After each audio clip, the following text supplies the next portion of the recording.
Okay, yes guys, good morning, good evening, good afternoon to all of you. So आज के lecture के अंदर what we are going to study, हम लोग पढ़ेंगे क्लास 11th क्लास 12th का applied maths का एक बहुत इंपॉर्टेंट टॉपिक जिसका नाम है एन्यूटी। अगर आपने 11th क्लास में इसको क्लियर नहीं करा, आपका 12th क्लास का फाइनेंशियल मैथमेटिक्स बहुत सफर करने वाला है गाइस। तो इस वीडियो को जितना शेयर कर सकते हो, लाइक कर सकते हो, जरूर कर देना। अपना भला करो और दूसरों का भी भला करो, राइट। सो गाइज, अगर आपको फ्यूचर वैल्यू और प्रेजेंट वैल्यू के बारे में नहीं पता तो please refer to the video of present value and future value, because in this lecture हम लोग बात करेंगे फ्यूचर वैल्यूज ऑफ एन्यूटी के बारे में। एन्यूटी की फ्यूचर वैल्यू कैसे होगी उस बारे में मैं बात करने वाला हूं आज की क्लास के अंदर, राइट। सो अगर मैं आपसे बात करता हूं कि what is the meaning of the word annuity, annuity का बेसिक मतलब क्या होता है साहब। So let me make you very clear. Annuity हम लोग डेली लाइफ में बहुत बार एक्सपीरियंस कर रहे हैं साहब। हम लोग LIC का प्रीमियम भरते हैं, हम लोग रिकरिंग डिपॉजिट कराते हैं RD बैंक में जाके। ये सब क्या है? एन्यूटी के एग्जाम्पल हैं। So basically what is an annuity, मैं आपको 2 पॉइंट लिखूंगा और वही एन्यूटी होती है साहब। Now what are those 2 points, let us try to understand these 2 points. पहली बात तो एन्यूटी क्या है? Payment interval should be same. Payment interval should be same. मतलब ऐसा नहीं होना चाहिए कि यार पहले मैंने 1 साल पे कर दिया, फिर 5 साल बाद कर रहा हूं, फिर 3 साल बाद कर रहा हूं, ऐसा नहीं। अगर मेरा ईयरली पेमेंट है तो मेरे को पेमेंट कैसे करना है साहब? ईयरली करना है। आई हैव टू पे दैट ईयरली, मैं ईयरली पे करता रहूंगा। तो पेमेंट का पीरियड क्या है? फिक्स हो सकता है, क्वार्टरली हो, मंथली हो, ईयरली, लेकिन आप बार बार पीरियड को चेंज नहीं कर सकते। सेकेंडली गाइज, जो सेकेंड पॉइंट है मेरा वो ये है कि payment amount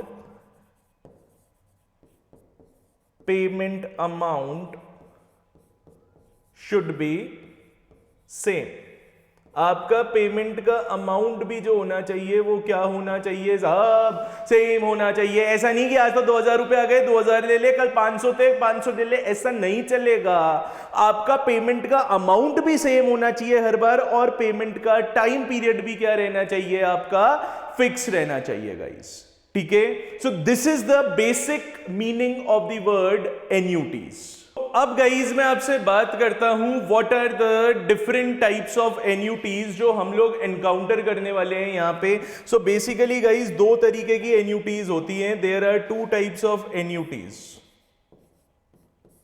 2 types of annuities are there guys, ठीक है। 2 तरीके की एन्यूटीज होती हैं। पहली एन्यूटी जो है आपकी, that is annuity regular. Regular annuity के नाम से जानते हैं साहब अपन इसको। और सेकंड अपन बात करने वाले हैं एन्यूटी ड्यू की। एक डेफर्ड एन्यूटी भी होती है, बट इन दिस लेक्चर हम लोग सिर्फ बात करेंगे annuity regular and annuity due के बारे में, दैट्स इट। अब क्या फर्क है साहब इन दोनों में? एन्यूटी रेगुलर क्या होती है, एन्यूटी ड्यू क्या होती है, इस बारे में हम लोग बात करने की कोशिश करते हैं साहब। तो एन्यूटी रेगुलर होती है when payment is done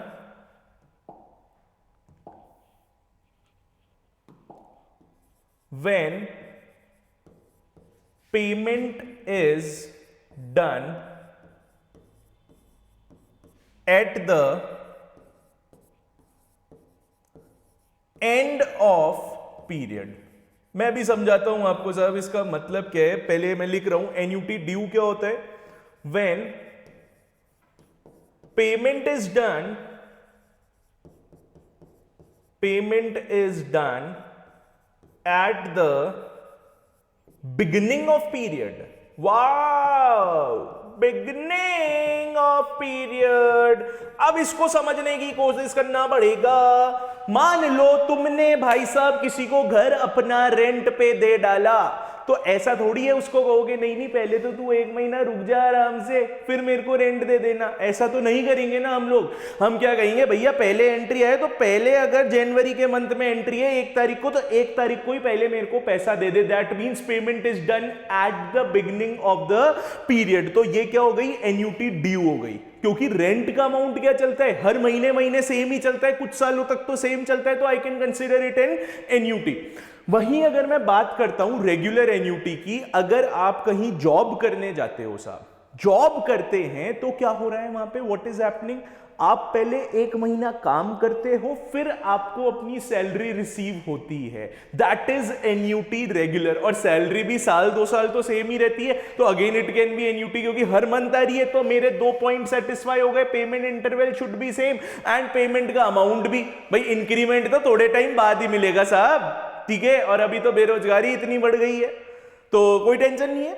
applied maths पढ़ोगे मजा आ जाएगा, रोजगार बांटोगे साहब, अप्लाइड मैथ्स, एम्प्लॉयमेंट बांटोगे आप अप्लाइड मैथ्स पढ़ के।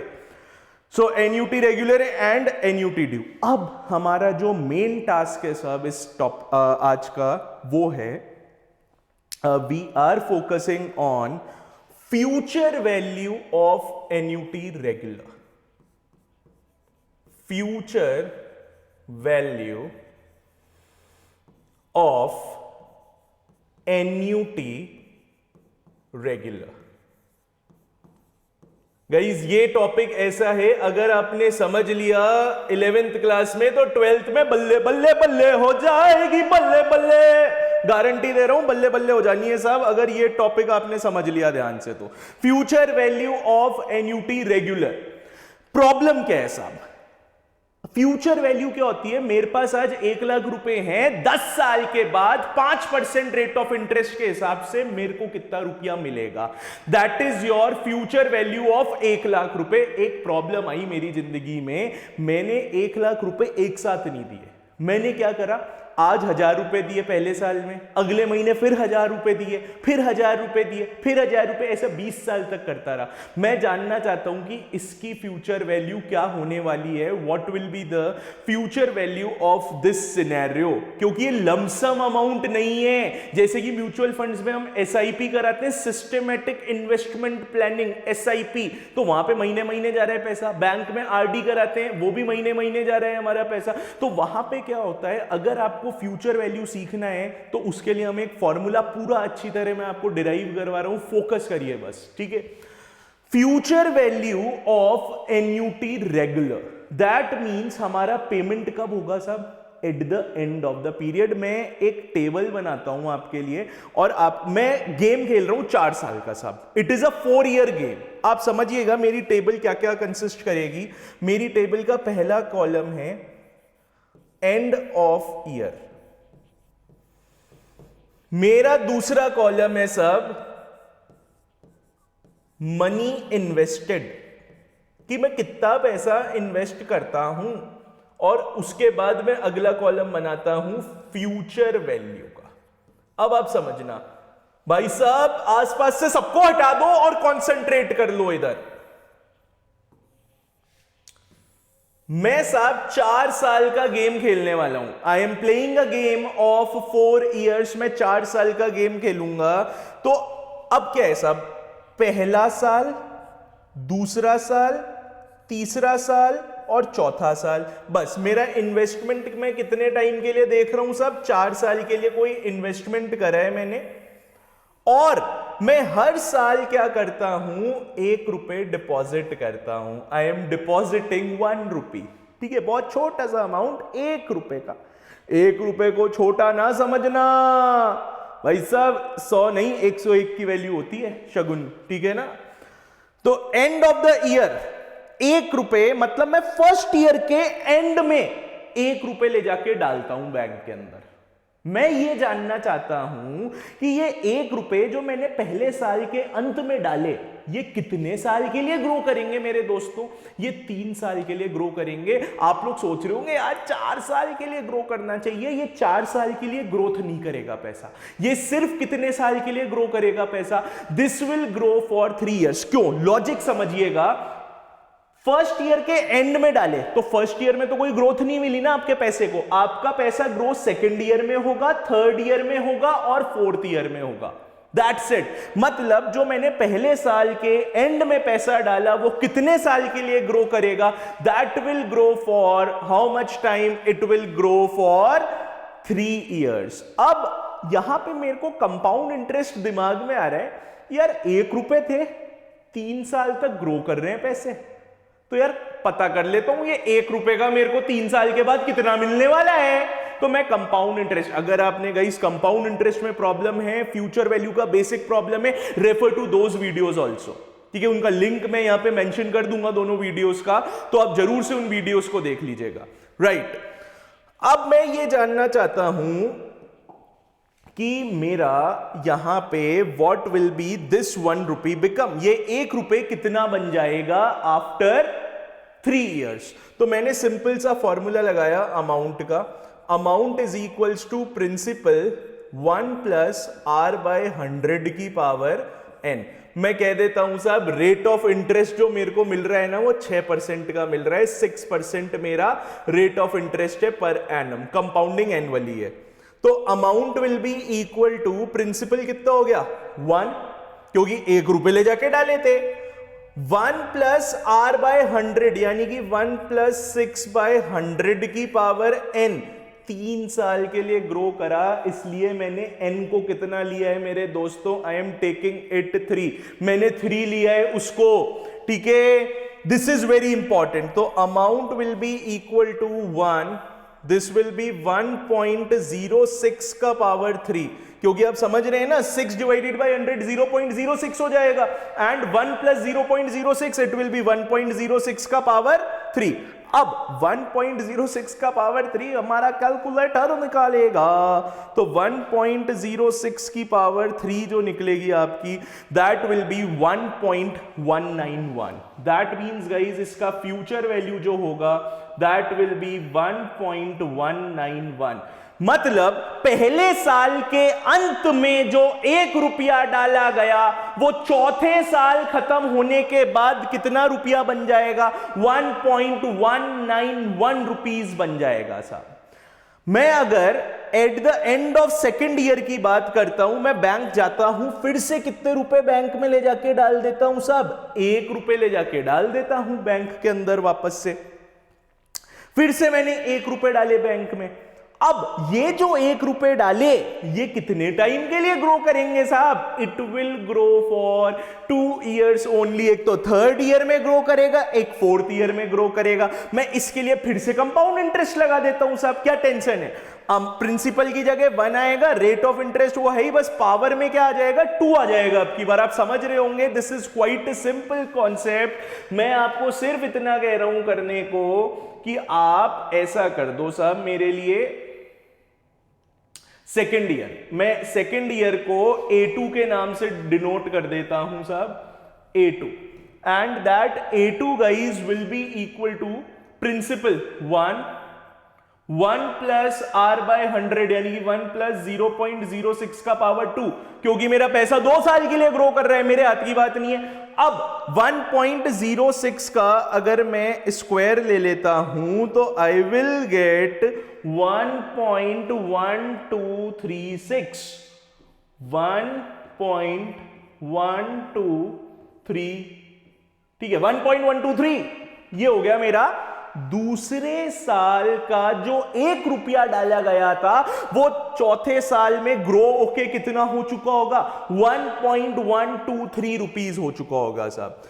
तीसरे साल में मैं फिर बैंक जाता हूं, 1 रुपए डालता हूं, अब की बार इस पैसे को ग्रोथ सिर्फ 1 साल की मिलेगी और ये मेरे को कितना मिलने वाला है 1.06। मेरा दिमाग काम कर गया, पावर 1 रहेगी यहां पे साहब, द पावर विल बिकम 1, तो पावर 1 रहेगी तो 1.06 की पावर 1 तो इंडिया में 1.06 ही होए है। चौथे साल के एंड में मैं 1 रुपए फिर से ले जाके डालता हूं बैंक के अंदर, लेकिन इस पैसे को ग्रो करने का टाइम ही नहीं मिलेगा साहब। दिस पैसा विल नेवर ग्रो, क्योंकि ये तो चौथे साल के एंड में डला है, तो ये 1 रुपए के 1 रुपए ही रहेंगे। अब अगर आप थोड़ा सा मैथमेटिक्स चलाओ यहां पे तो आप कहोगे सर हमने पैसा इन्वेस्ट करा था 4 रुपए का, हमने 4 रुपए क्या करे थे, इन्वेस्ट करे थे, और जो हमारे को पैसा मिल गया वो कितना मिल गया रिटर्न के अंदर, आई एम गेटिंग 4.37 रुपीज, और वो पूरे 37 पैसे का फायदा साहब मेरे को 4.37 पैसा मिल गया, 4 रुपए और 37 पैसे। इसका मतलब मेरे 4 रुपए की फ्यूचर वैल्यू कितनी हो चुकी है, दैट इज 4.37। ठीक है, मैंने बारी बारी करके एक एक रुपए डाले थे, तो मैंने क्या करा, हर एक रुपए को देख लिया कि 4 साल के बाद कितना बन जाएगा, और उन सबको ले जाके ऐड कर दिया, वो मेरी फ्यूचर वैल्यू हो गई उस पैसे की। लेकिन यही काम 1 करोड़ रुपए पे होता हो और 20 साल के लिए होता हो, तो ये कॉन्सेप्ट तो यही रहेगा, बट कितना टीडियस जॉब हो जाएगा कि मैं एक एक साल का, हाँ यार पहले साल के 1 करोड़ रुपए 20 साल के लिए ग्रो करेंगे, दूसरे साल के 1 करोड़ 19 साल के लिए ग्रो करेंगे। भाई पागल हो जाऊंगा, ठीक है, पागल हो जाऊंगा, मैं सही कह रहा हूं। तो उसके लिए लेटेस्ट जनरलाइज रिजल्ट, एक फॉर्मूला अपन डिराइव कर लेते हैं। यहां पे कैसे डिराइव करते हैं समझिएगा। अभी अगर मैं आपको कहूं कि आपको फ्यूचर वैल्यू अगर निकालना था, तो आप लोगों ने एक बात देखी कि फ्यूचर वैल्यू निकालने के लिए हम लोगों ने एक चीज करी साहब। हमने क्या करा, प्रिंसिपल में यहां पे टाइम कितना था अपना 4 इयर्स का था, लेकिन एन्युटी रेगुलर था, तो एंड ऑफ द ईयर में पैसा डिपॉजिट करता था। फ्यूचर वैल्यू क्या हुई, P1 प्लस आई की पावर, जो पहले बार था वो क्या था आपका 3 साल के लिए ग्रो करा। ऑब्वियसली ना साहब 3 साल के लिए ग्रो करेगा पैसा, क्योंकि फर्स्ट ईयर के एंड में डाला और चौथे साल तक, तो फर्स्ट ईयर में तो ग्रोथ मिली नहीं पैसे को, 3 साल ग्रो करेगा। प्लस P1 प्लस आई की power 2 plus P1 plus i की power 1 plus P1 plus i की पावर 0। गाइज यहां से उठाया है मैंने ये सारा सामान आपका, मैंने कुछ नहीं करा, मैंने इस पैसे को, इस पैसे को, इसको और इसको, इन सबको एडअप कर दिया। तो मैंने यही तो लिखा है यहां पे कि फ्यूचर वैल्यू क्या है, P इंटू 1 प्लस आई का क्यूब। मतलब जो पहला वाला ये वाला था ना, अमाउंट नंबर 3, मतलब अमाउंट 1 जो पहले साल के एंड में पैसा है, उसमें पावर कितनी थी, 3 थी, तो मैंने वो 3 लिख दिया वहां पे। ठीक है, फिर अगले साल का पैसा 2 ही साल ग्रो करा, तो 1 प्लस आई की पावर 2, 1 प्लस आई की पावर 1, 1 प्लस आई की पावर 0। आखिरी वाले को तो ग्रोथ ही नहीं मिली, तो 1 प्लस आई की पावर 0 हो गया साहब। ठीक है, मैं ये कहता हूं आप समझना, अगर मेरा 4 साल का गेम था तो मैं 0 से स्टार्ट करके कहां तक गया हूं, 3 तक गया हूं। बहुत शानदार बात बता रहा हूं, क्या कह रहा हूं, मैं 0 से स्टार्ट करके 3 तक गया हूं जब 4 साल का गेम था। अब मैं कह देता हूं कि हमारा टाइम क्या हो चुका है, n ईयर्स हो चुका है, n ईयर्स। तो मैं फिर से अगर फ्यूचर वैल्यू निकालना चाहूंगा तो मैं क्या करूंगा, P हमारा एन्युटी का अमाउंट है, प्रिंसिपल की, हम हर साल हर महीने कितना कितना पैसा दे रहे हैं साहब ले जाके। P 1 प्लस आई की पावर n माइनस 1 से स्टार्ट, मतलब आप देखो मैं 0 से स्टार्ट करके 3 तक गया, तो मैं एक काम करता हूं, पहले 0 ले लेता हूं, यहां पे कोई फर्क नहीं पड़ेगा ना, एडिशन में ऐसे लिखो या इधर से लिखो, क्या टेंशन है।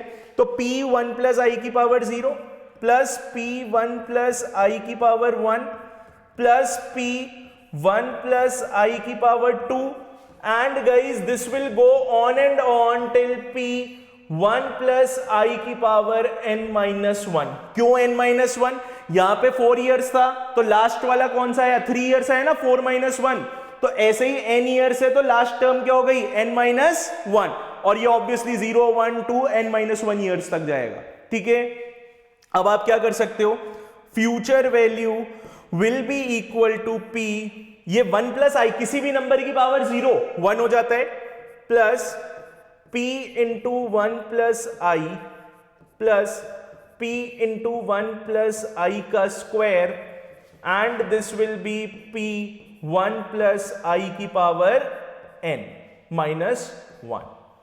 मैं P पूरे में से क्या ले सकता हूं, कॉमन ले सकता हूं, I can take P common from this equation, this will be 1 plus i plus 1 plus i का स्क्वायर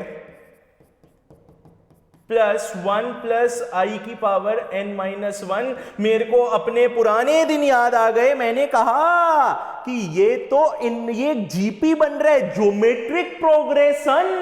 ज्योमेट्रिक प्रोग्रेशन क्या होता था साहब? 2 4 8 16, जिसके अंदर कॉमन रेशियो क्या चलता था? सेम। मैंने निगाहें मारी कि यार 1 प्लस आई, फिर 1 प्लस आई का स्क्वायर, कॉमन रेशियो 1 प्लस आई है, हर टर्म में 1 प्लस आई से मल्टीप्लाई होता जा रहा है, तो ये तो एक जीपी बन रही है साहब। जीपी के एसएन का फॉर्मूला मैं आपको बता देता हूं। What is the sum of n terms of GP? That is a r की power n minus 1 divided by r minus 1 guys. This is the formula of Sn of n terms of GP, where a is the first term of GP, r is the common ratio of GP, और 1 तो आप समझते ही हैं, और n होता है number of terms। ठीक है, मैं ये फॉर्मूला गाइज यहां पे लगाना चाहूंगा आपके लिए to complete up this formula. ध्यान से सुनिएगा मेरी बात को। Future value will be equal to, p तो पड़ा का पड़ा रह गया, अब ये अंदर पूरी एक जीपी बन रही है, तो मैं a कितना हो गया 1, क्योंकि फर्स्ट टर्म मेरी कितनी है 1, r की power n। What is r? Common ratio कितना है 1 प्लस आई, क्योंकि हर टर्म में 1 प्लस आई से मल्टीप्लाई हो रहा है, तो 1 प्लस आई की पावर n।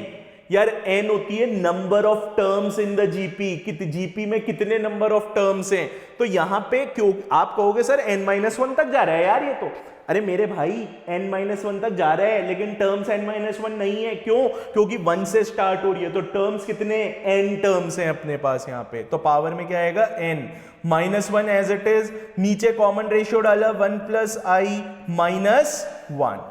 ठीक है, तो गाइज यहीं से हमारा फ्यूचर वैल्यू का फॉर्मूला अच्छा खासा डिराइव हो चुका है। The formula of future value will be equal to, आप देख सकते हैं सब, P एज इट इज रह जाएगा, ये 1 है मल्टीप्लाई में, this will be 1 plus i की power n minus 1 divided by 1 and 1 will get cancelled, you will have only I in the denominator.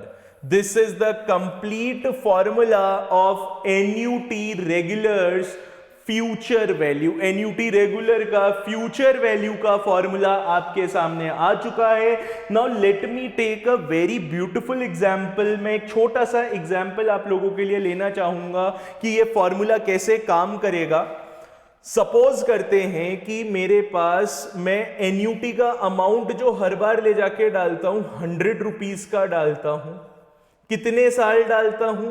10 साल के लिए डालता हूं।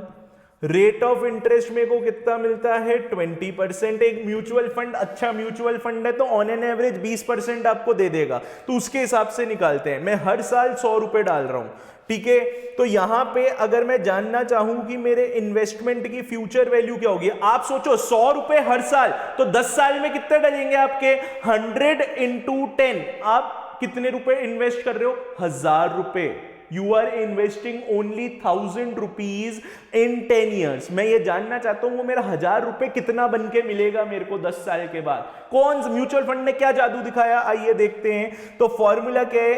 P 1 प्लस आई की power n minus 1 divided by I. P क्या होता है यहां पे? एन्यूटी का अमाउंट, एन्यूटी अमाउंट।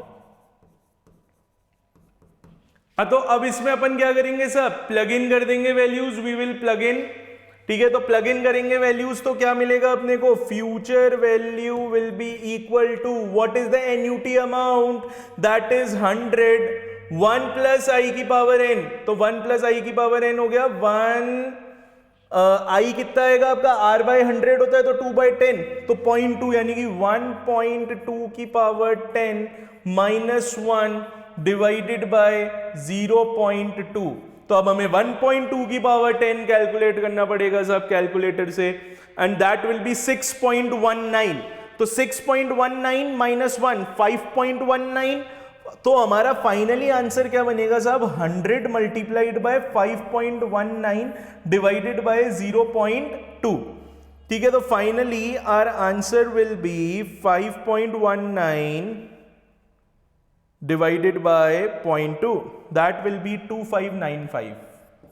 तो गाइज आप टेंशन ना लें, आपने जो 1000 रुपए इन्वेस्ट करे थे हर महीने 10 साल के लिए, वो पैसा आपको कितना मिलेगा? 2595 मिलेगा। You will have 2595 rupees after 10 years. 10 साल के बाद आपको इतना पैसा मिलने वाला है साहब, ठीक है। तो this is the future value. ये फॉर्मूला बहुत ही ज्यादा इंपॉर्टेंट है 12th क्लास के अंदर। अप्लाइड मैथ्स में सिंकिंग फंड्स हो गया, आपके शेयर्स की बातें हो गई, each and everything will be calculated from this formula. ये बहुत इंपॉर्टेंट फॉर्मूला है, लिख लो, रट लो, खून में उतार लो इस फॉर्मूले को साहब, ठीक है। अब अगर मैं वही बात करता हूं साहब एन्यूटी ड्यू की, अगर मैं एन्यूटी ड्यू की बात करता हूं ना, आप टेंशन ही मत लो बिल्कुल, मैं आपको एक ही तरीका बता रहा हूं एन्यूटी ड्यू कैलकुलेट करने का। यहां पे पेमेंट कब होता है? Eight the beginning of the period. Beginning of the period में आपका पेमेंट होगा। तो पहला स्टेप है मेरा, calculate future value for annuity regular. आप रेगुलर एन्यूटी की फ्यूचर वैल्यू तो आप निकाल ही सकते हो, पुराना अपना फॉर्मूला है P1 + i की power n -1 divided by i। और सेकेंड स्टेप में है मेरा आंसर आपका multiply your answer by 1 + i। आपका जो आंसर आया ना साहब यहां पे, उसको आप 1 + i से मल्टीप्लाई कर देना, आपको अपना एन्यूटी ड्यू का फ्यूचर वैल्यू पता लग जाएगा। इधर उधर मुड़ के देखना नहीं है, रेगुलर के लिए निकालो, लास्ट में जाके आंसर को 1 + i से मल्टीप्लाई कर दो, आपको अपनी एन्यूटी ड्यू की क्या मिल जाएगी? फ्यूचर वैल्यू मिल जाएगी। Right, so in this lecture we have covered future value of annuity regular and annuity due. Future value का formula, it is future value equal to P 1 + i की power n -1 divided by i। P क्या होता है? Annuity का amount में हर बार कितने कितने पैसे ले जाके डाल रहा हूं, that is my annuity amount. और एन्यूटी ड्यू निकालना है अगर मेरे को, तो सिंपल बात है, रेगुलर के लिए निकालो, 1 + i से मल्टीप्लाई कर दो। गाइस आप अगर फ्यूचर में हमारे साथ जुड़े रहना चाहते हैं तो kindly subscribe our channel BLJ classes, link आपको डिस्क्रिप्शन में मिल जाएगा, तो काइंडली सब्सक्राइब। और हम पूरा 12th क्लास 11th क्लास का सिलेबस धीरे धीरे मैं अपलोड करने वाला हूं guys, so be with us and all the best.